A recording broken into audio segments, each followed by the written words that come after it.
Lesson 4 is a continuation of Lesson 2, which discussed network connectivity. Lesson 4 discusses wireless technology since it requires more configuration than just plugging it into a wired network. While wireless technology is relatively new technology, it has quickly grown in popularity over the last couple of years. Therefore, it is essential that technicians and administrators know how to configure wireless connections. Lesson 4 also continues with the network connectivity by discussing VPN as a means to extend a network. For example, a VPN can be used by a remote computer to connect to a company network or have a remote network connect to another network. In this lesson, you will learn how to compare and contrast the various wireless technologies, compare and contrast the various wireless security protocols, using available methods secure a wireless network, compare and contrast the various tunneling protocols, explain how radius is used in authentication of remote and wireless users, describe splint tunneling and when it should be used and not used, and given a scenario, troubleshoot VPN client connectivity problems, explain direct access, list the basic steps in using direct access, and troubleshoot direct access problems.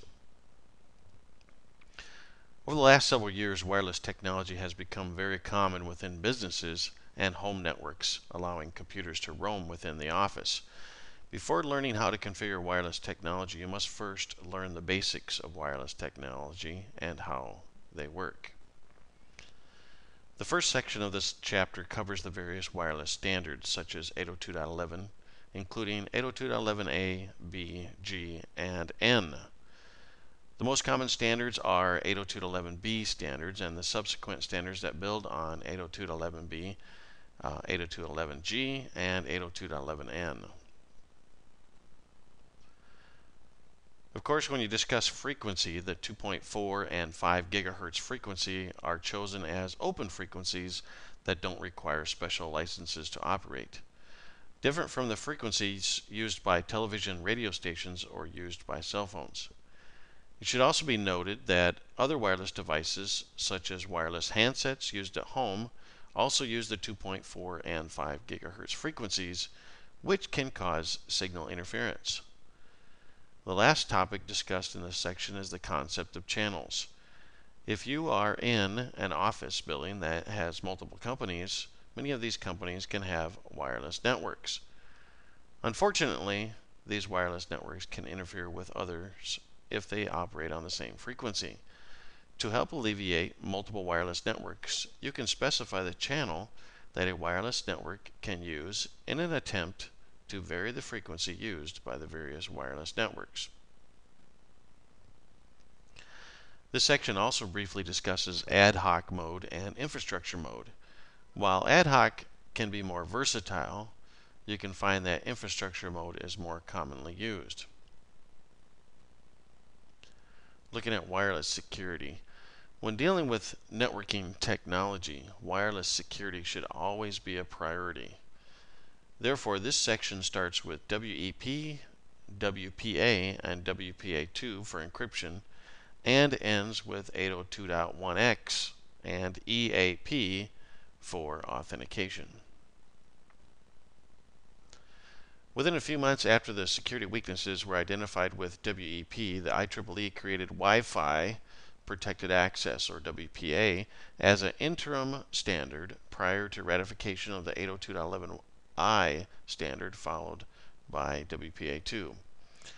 WPA provides strong data encryption via Temporal Key Integrity Protocol, or TKIP, while Wi-Fi Protected Access 2 provides enhanced data encryption through the Advanced Encryption Standard, or AES. To help prevent someone from hacking the key, WPA and WPA2 rotate the keys and change the way keys are derived. This section ends differentiating personal mode, which uses a passcode, and enterprise mode, which uses a digital certificate. Enterprise mode provides authentication using IEEE 802.1x and Extensible Authentication Protocol. 802.1x provides an authentication framework for wireless LANs, allowing a user to be authenticated by a central authority such as a radius server. Enterprise mode uses two sets of keys, the session keys and the group keys. Both sets of keys are generated dynamically and are rotated to help safeguard the integrity of the keys over time. The encryption keys could be supplied through a certificate or a smart card. 802.11 wireless networks are identified by the Service Set Identifier, or SSID, which is often broadcasted for all to see. When running Windows 7, the network can be seen in the networking notification icon in the system tray. If the SSID is not broadcasted, you will have to enter the SSID manually. The SSID can be up to 32 characters long. Here we can see the dialog box that allows us to manually configure the wireless networks. In this case, the SSID was not being broadcasted, so they have to type in the SSID manually. Notice there's a checkbox here that says connect even if the network is not broadcasting. So a security measure would be to not broadcast your SSID and check this box.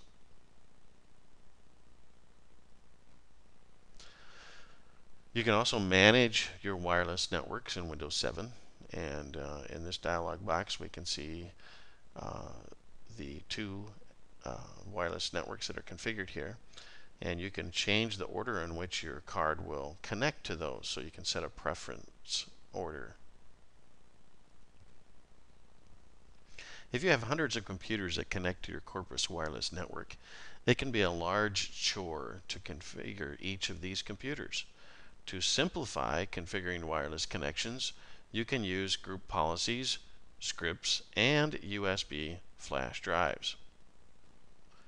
With wireless networks, you usually have to first add it to the domain to connect to a corporate wireless network. However, if you don't have a wired network available, you cannot add the computer to the domain. In these situations, you will have to use Bootstrap wireless profiles that will first provide authentication of the computer to the wireless network and then connect to the network and attempt to authenticate to the domain. You will then be able to add the computer to the domain.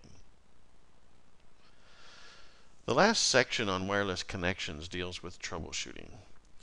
The first tool you can use is the network connectivity properties that will show you the signal strength. If you have a weak signal, you most likely are either too far away from the wireless switch or there are too many obstacles between the host and the wireless hub. You will then look for any source of radio interference, such as other wireless devices using the same frequency. To view your network signal strength, you can open the Network and Sharing Center, click Change Adapter Settings, right-click the wireless device, and select Status. If the signal appears to be okay, yet you cannot connect, don't forget to verify your settings.